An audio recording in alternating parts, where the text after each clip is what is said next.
Tabitha sat in the cold house, shivering, afraid, and alone.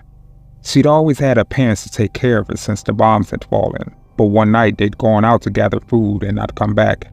She thought she heard screams, but she'd been too afraid to check. So she'd hidden in her closet all night waiting for her parents to return. They never had. Since then, she had done everything she could to stay unnoticed. She rarely lit candles, always kept the windows boarded and doors locked, and she never went outside unless she had to. She tried to be good, but there was nothing to eat, and she was so hungry. One night, she was sitting in the front room when she heard someone trying to open the door. At first, she thought her parents had arrived, but they always used a specific knock when they returned. Someone was breaking in. They must have followed her home from when she was outside earlier. Remember her training, she ran through the house and ran down into the basement. There was a small room in the back of the basement. She crawled in and didn't make a sound. Minutes went by which she could only hear the sharp rasp of her breath. Calm down, she told herself. Everything will be fine.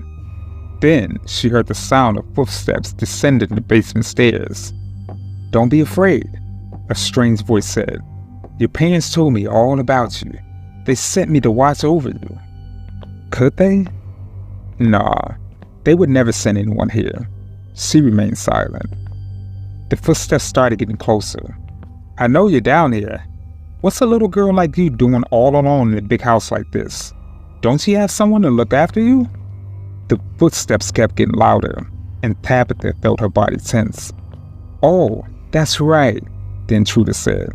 I killed them. Her heart stopped. Could they really? No, he was lying. But he was still coming, and there was no way out. He was around the corner now. I know you're back here somewhere. You're almost mine, and oh, the fun we'll have. Tabitha's heart started beating really fast and her mind raced. Was she really ready for what came next? Then a face appeared in the doorway. Found you. She scrambled back as he moved towards her, and then, when he almost was upon her, she pressed the button. The sound was shocking in its loudness. Her ears exploded with noise. His chest just exploded. She approached and stood over him as his blood spurted. He reached towards her, a confused expression on his face. You're a bad man, she declared. This is what bad men get. She reset the rifle in its hidden recess and stared down at the dying man. Maybe he was lying. Maybe her parents would still come back. She hoped so. But at least she wouldn't be hungry for a while.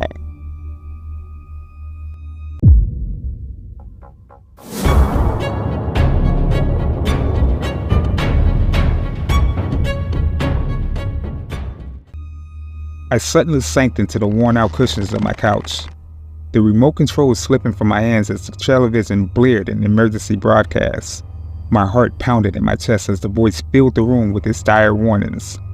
This is not a drill, it declared, its tone low and urgent. Repeat, this is not a drill. A highly contagious virus appears to be spreading rapidly. Citizens are advised to. And then silence, darkness. My breath caught in my throat as the broadcast abruptly cut off, leaving me stranded in a whirlwind of panic and uncertainty. What? What's happening? What am I supposed to do? Evacuate? Stay in my home? Seek shelter somewhere else? What?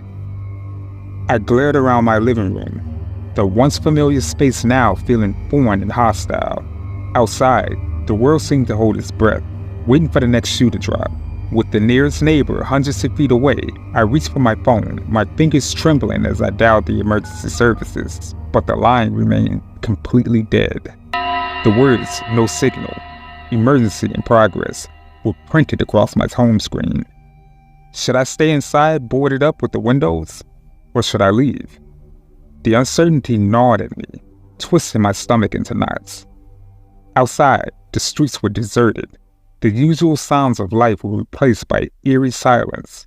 The air felt thick and heavy with tension, as if all the oxygen had been sucked from the planet.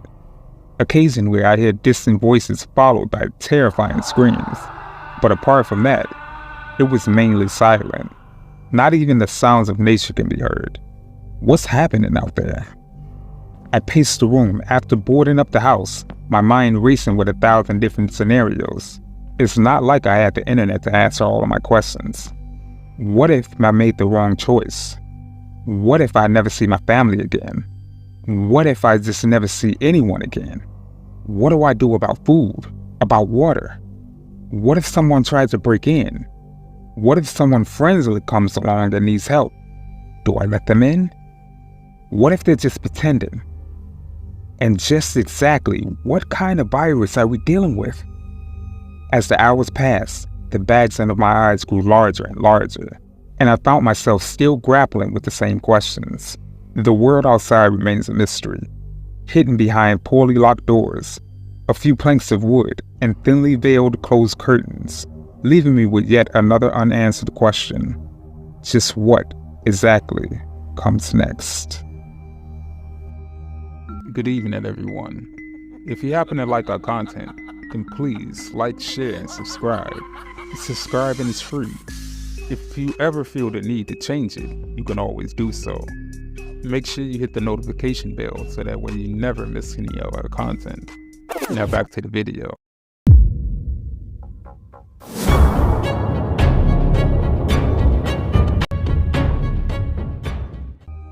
Frederick couldn't believe his friends had managed to convince him to do something so ridiculously stupid. They were all standing outside of an abandoned house they found deep in the woods. It was rather small, almost cabin-sized, and as far as they can tell, hadn't been touched in decades. The roof had begun to collapse, the wood decaying from rot. It was a rather pathetic sight, but there was something about it that made Frederick shiver. None of them had the courage to step inside. However, one of his friends was willing to give him $20 for the endeavor.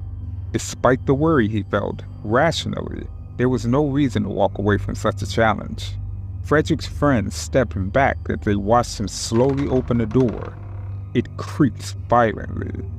As he stepped inside the house, all he saw was darkness, even with the light from the outside world peering through the doorway.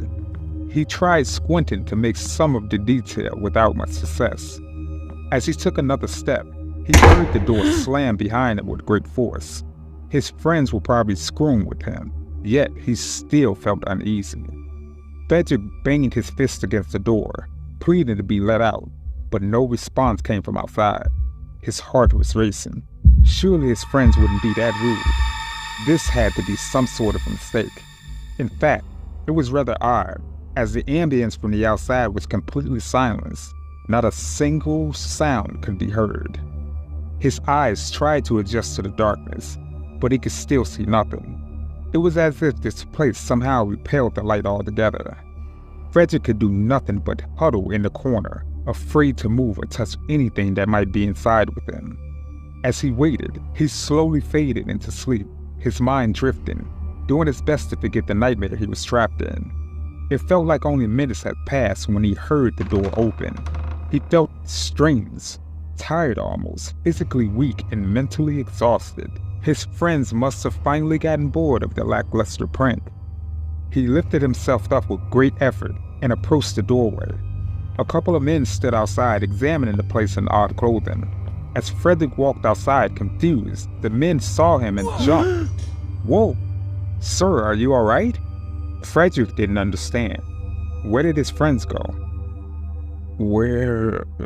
What? Frederick muttered softly. "What's your name?" One of them asked. My name is Frederick." One man turned to the other, his eyes wide. Isn't that the name of the kid that disappeared 50 years ago? My father always talked about him." Frederick touched his face. It felt leathery, wrinkly. He had a long beard, coarse and thick. His hair stretched down as well, a light shade of gray. He had only been inside a house for a few minutes, and yet he no longer was a boy, but an old, regretful man.